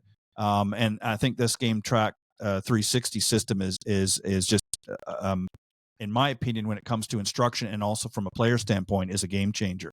Now, you mentioned very early on about a new product. You mentioned about the 5X, but now you've got the Pro 4X Sky Caddie coming out. Is that officially out now? Has it been released out now? It's officially out. You can order it right now on the website. Okay. That's a new release. How does it differ from some of the other models that you guys have had in the past? So what's new about this that you guys are jazzed up about? Well, the Pro 4X, it'll work with the super tags. So it's super tag ready. Okay. The other part is it's got all the newest GPS engine, and just like the Pro 5X, it's got the new GPS engine, the new GPS antenna. It's got the upgraded Bluetooth antenna in it, different things like that to make it better, faster, smarter than previous devices. Okay. So kind of almost like building a $6 million man, Right. Stronger, faster, smarter. But yeah, it's new. It's just been released within the last couple of weeks, and we're super excited about it. And again, really, it's essentially, if I understood you correctly, it's essentially just a little bit smaller version of the 5X, right? It is. It's a 4-inch screen versus the 5.5-inch screen. So that's pretty much the only difference, then, really, between the two. That's the only difference. The UI and everything else is exactly the same. Now, I'm just curious, why the difference? Why not just stick with the one? Why did you want to come out with one that was a little bit smaller? There are some people who don't like the 5X is too big, right? Okay. They say it doesn't fit in their pocket too well. They get it confused with their cell phone because it's about the same size as an iPhone, right? It doesn't. We've had people say, "Oh, it doesn't fit in the cup holder very well," right? The 4X fits in a cup holder great, slides in your pocket great. We also have cart mounts, of course, that you can mount to the side of your cart with. So everybody wants something a little different. You cannot. There's no way possible you can mistake this for your cell phone, because I don't know of any cell phone that is this small that looks anything like this anymore. So, we're really, really happy about it. Yeah, no, we're excited about it. And you said too that, of course, you got the watch as well. You had that on your wrist, and so does that work in conjunction? So let's say, for argument's sake, would it be an either or situation? The reason I'm trying to clarify so that the audience knows. So if I didn't want to I could bring both, right? I could bring the 4X, and then I could also have a watch. Do they sync together? No, they don't sync together. Okay, so they're They work independent. independently Okay. apart. Now the watch is not GameTrax, Gotcha. SwingTrax ready at all yet. Uh, that may be something in the future that we're coming out with later on. A But I watch could that will work operate with both, those.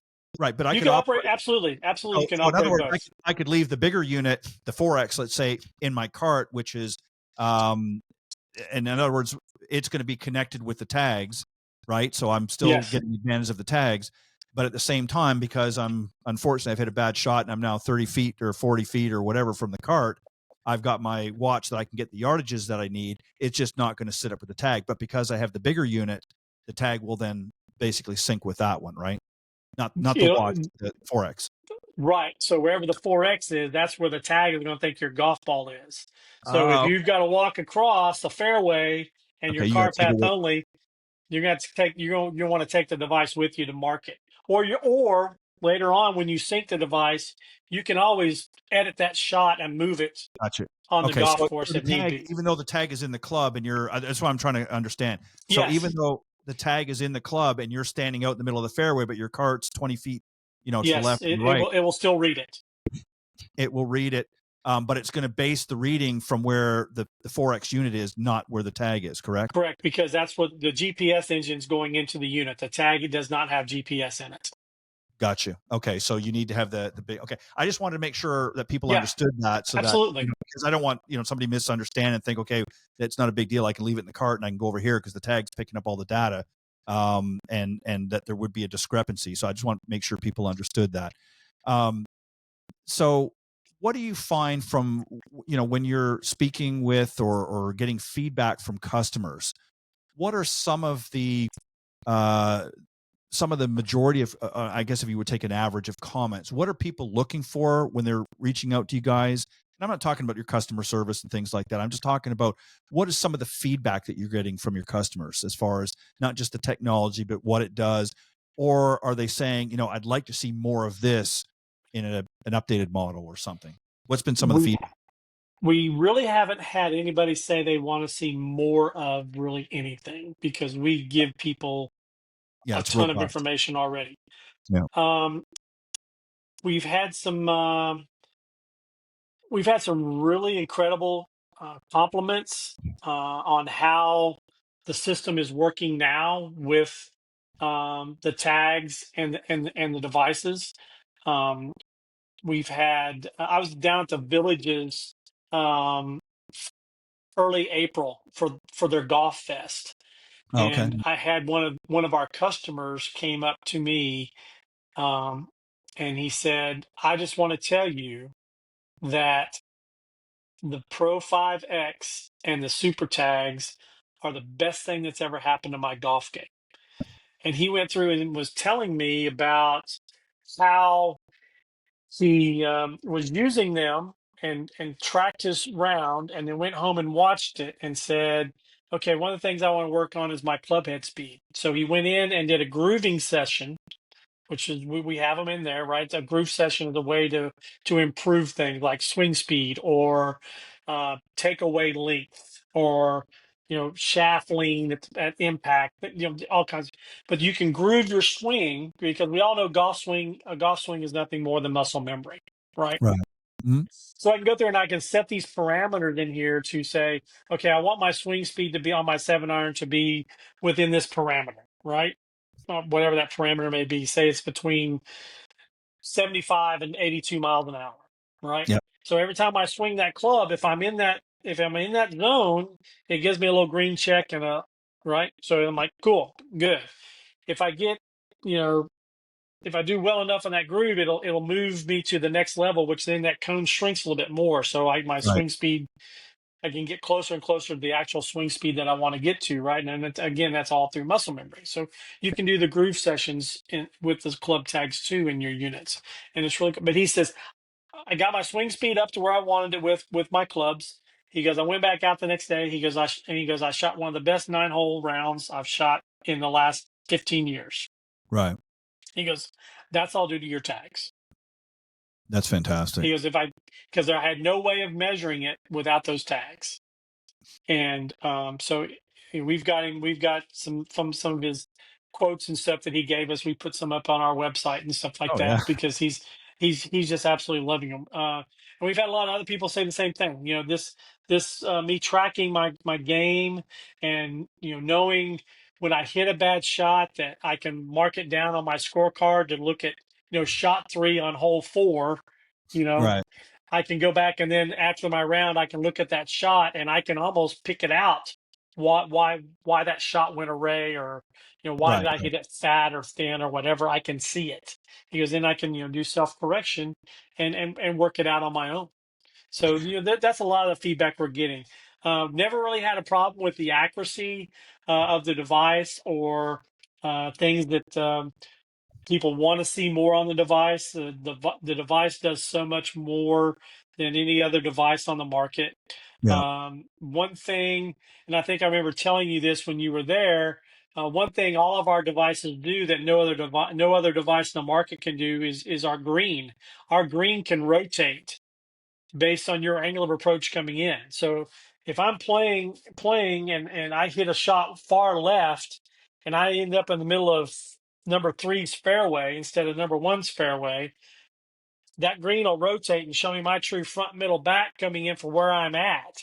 Right. So I'll have true numbers. If the green doesn't rotate, you're not going to get true numbers from any other Right. device out there. So Right. that's Yeah, and if you got things like bunkers or things like that as well, that now you have to factor in because you've mishit something. No, that. I mean, that the information is vital.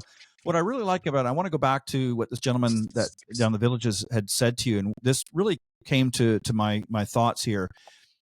From a coach's perspective, one of the biggest pet peeves is how do we motivate people to want to go out and practice? Because everybody says, well, practice is boring. Yeah, I like hit my driver because I can hit it pretty good, but I don't like doing all the other stuff.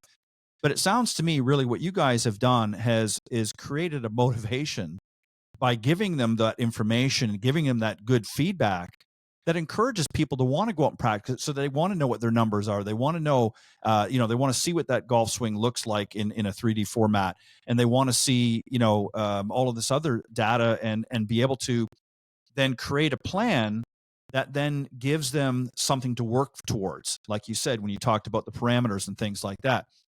And to me, from a coach's perspective, because that's hard. I mean, I'm sure you've heard it from a lot of coaches. That's one of the big pet peeves that we have is, okay, we've got a great lesson. They're focused on everything and that, but then we don't see them for 2 weeks. And well, Bob, what'd you do for 2 weeks? Well, I didn't get a chance to get out the range. I did that.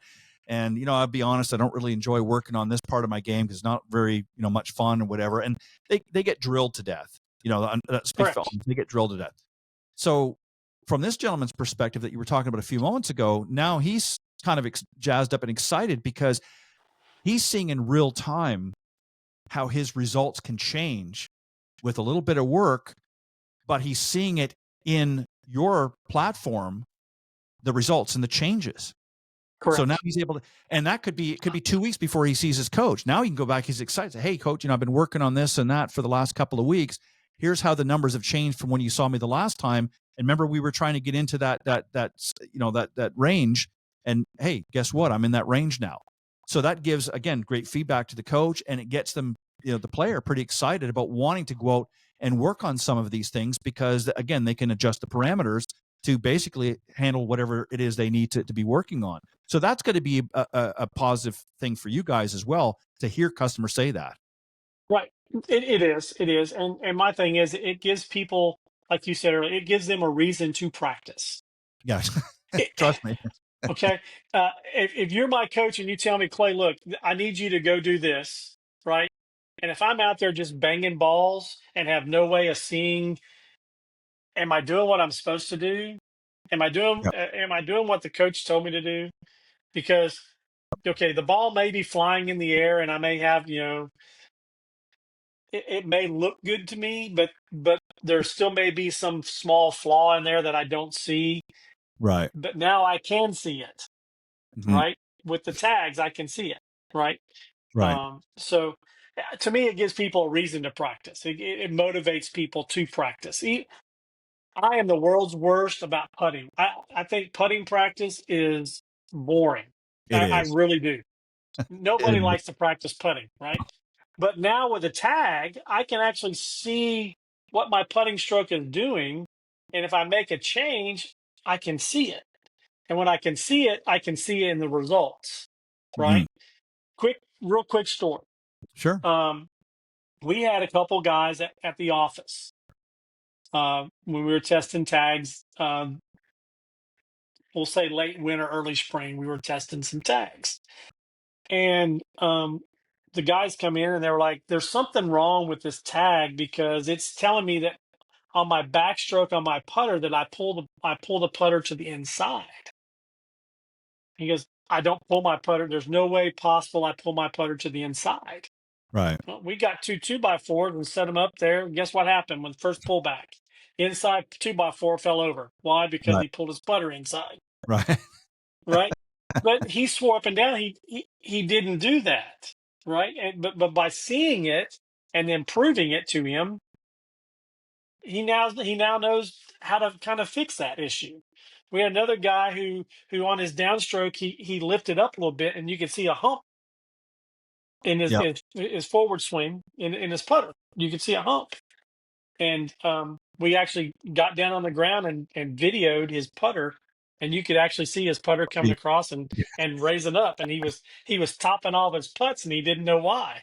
Well, if he didn't have a tag to show that hump, he wouldn't have figured it out as quickly, So some of those simple little things like that, and then the rewards you see on people's face, and wow, that's incredible. It's really cool on how all that works. Now, are more? Let me ask you from a professionals level, because obviously that gives them information. Because again, they're not always. I mean, they're traveling. A lot of them are traveling the country or even the world. And even though they have instant access in many cases to a coach, they're obviously taking advantage of this technology now because it gives them in real time the information they need. Is there going to be a day? Because I know some stuff is what I say legal in tournament and that.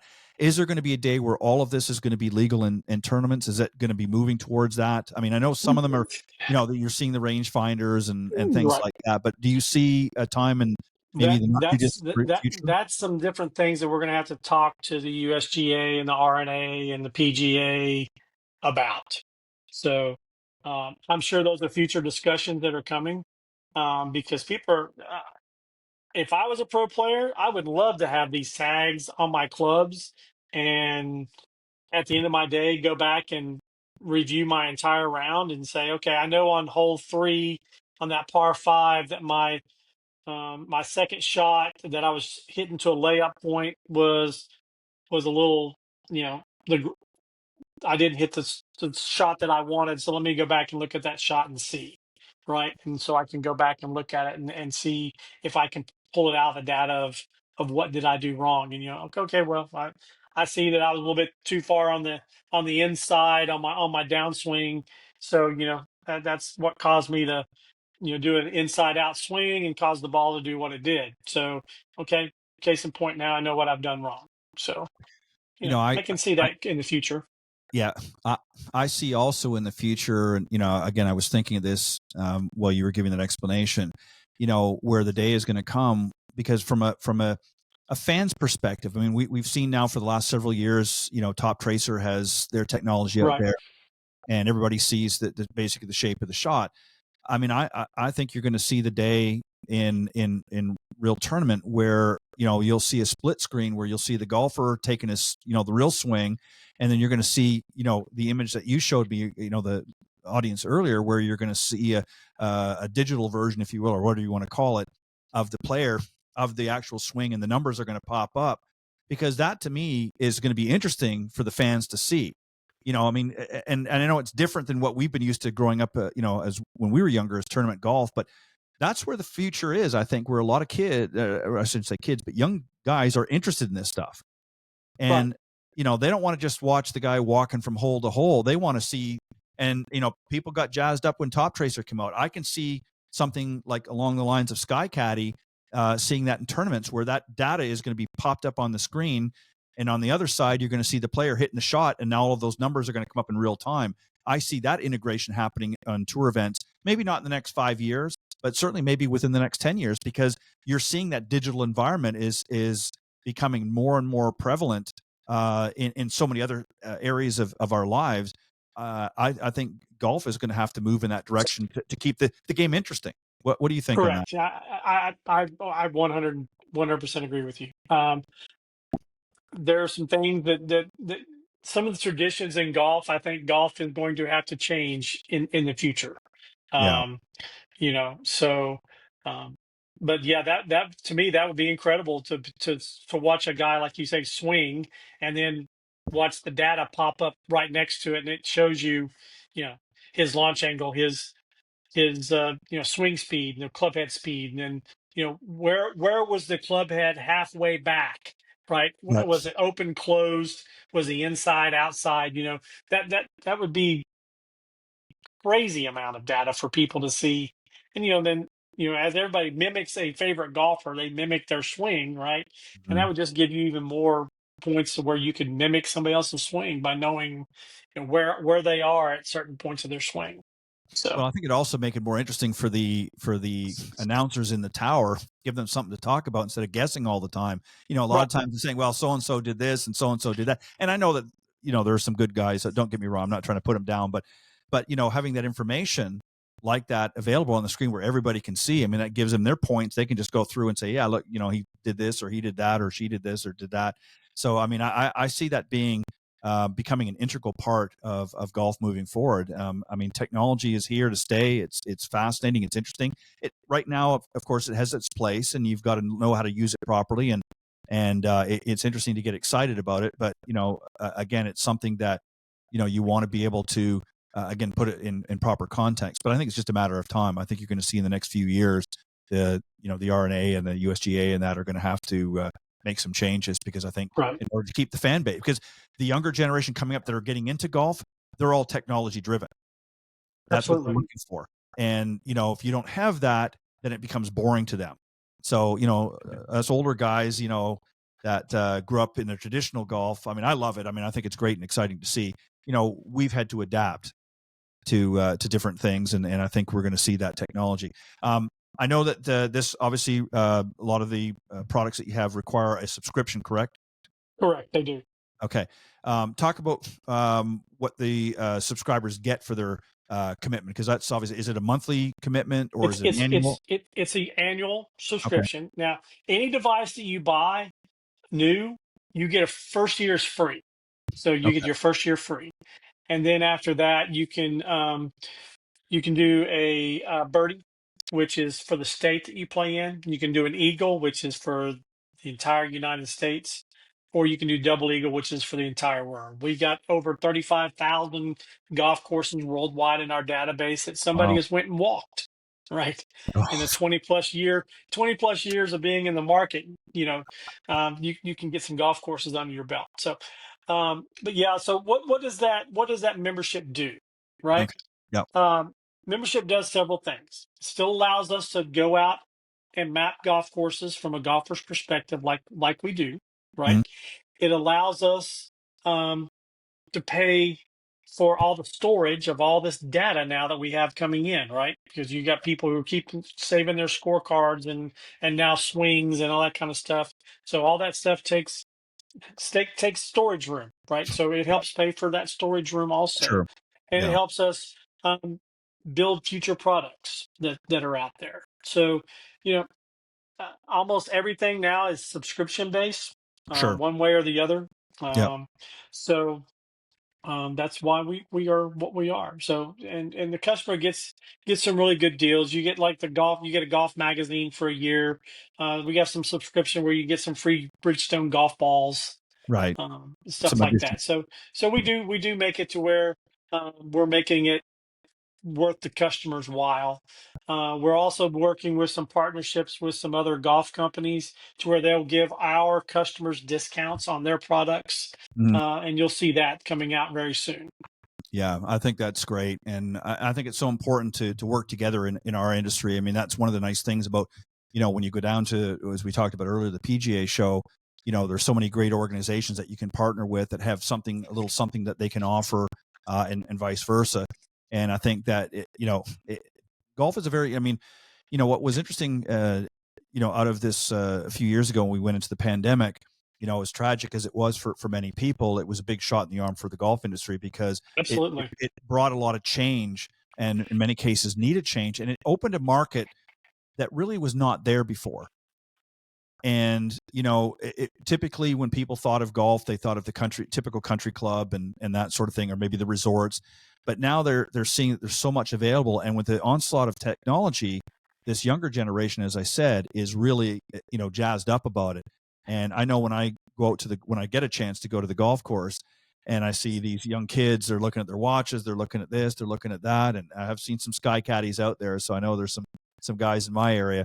And they're really excited about that technology and wanting to learn from it. And I really like what you talked about earlier about how they can utilize it. It's not just about giving the numbers, but how they can actually take those numbers and create a game plan on how to improve their game. And that's really what it's all about, is the better you can play and the more fun you're going to have.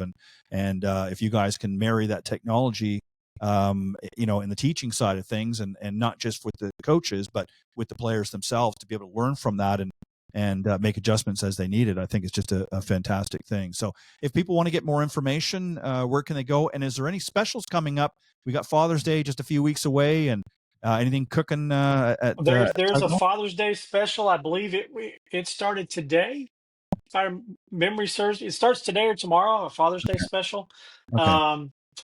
I don't exactly know what it is off the top of my head, but the website will tell you what it is, skygolf.com. Okay. We also have a lot of great videos out there on our website and on our YouTube page. We have a Sky Caddie YouTube page. I don't know if you know who Chris Trott is, Trotty Golf. Yep. Right. We've teamed up with Trotty, an amazing guy, and he does a lot of our talks to people a lot about Sky Caddie. He does a lot of explanation videos about super tags and Sky Cat and the Pro 5X, because that's what he's had, and how it works with the tags, how you can use them in conjunction with each other, things like that. So there's a lot of information out there, and we're always just a phone call away or a little email from the website away, and somebody will get back in touch with you if you're looking for some information. Sounds good. All right. I want to thank you very much, Clay, for coming on. I'm going to get you to hang tight for a second as I wrap up, and then Okay. we'll get people going to that website one more time, and that's skygolf.com is the website. All of the information there, all of the products that we talked about tonight, and more. And obviously, there's some specials on there, I know, for Father's Day, because I was on earlier, so you can check that out as well. And there's contact information there as well if you want to reach out to any of the team at Sky Golf. But I want a special thanks to all of my guests this evening. Again, a special thanks to Clint Wright for joining me earlier on the Coach's Corner panel. Thank you, Clint, for always bringing your best to our discussions. I also want to thank Robert Kaufman, the co-host and travel expert, joining me in the middle section of the show on our special travel segment, and our special travel guest, Katherine Sansone, founder of Sansone PR and Marketing. Again, if you want to get more information there, you can visit her website. And then last but not least, but my featured guest tonight, thank you again, Clay Simpson from Sky Golf, for joining me. A lot of great stuff, and go to skygolf.com to get more information. And I will see you guys not next week, because I'm going to be off next week, but the week after, I'll be back with another interesting show, another Coach's Corner, and another featured guest of the evening. So I hope you'll join me. God bless everybody, and have a great weekend, and we'll see you next time. Thanks for joining us. We hope you enjoyed this week's broadcast of Golf Talk Live. We'd like to thank this week's Coach's Corner panel, and a special thank you to tonight's guest. Remember to join Ted every Thursday from 6 to 8 p.m. Central on Golf Talk Live. And be sure to follow Ted on Facebook, Twitter, and Instagram. If you're interested in being a guest on Golf Talk Live, send Ted an email at ted.golftalklive@gmail.com. This has been a production of the iGolf Sports Network.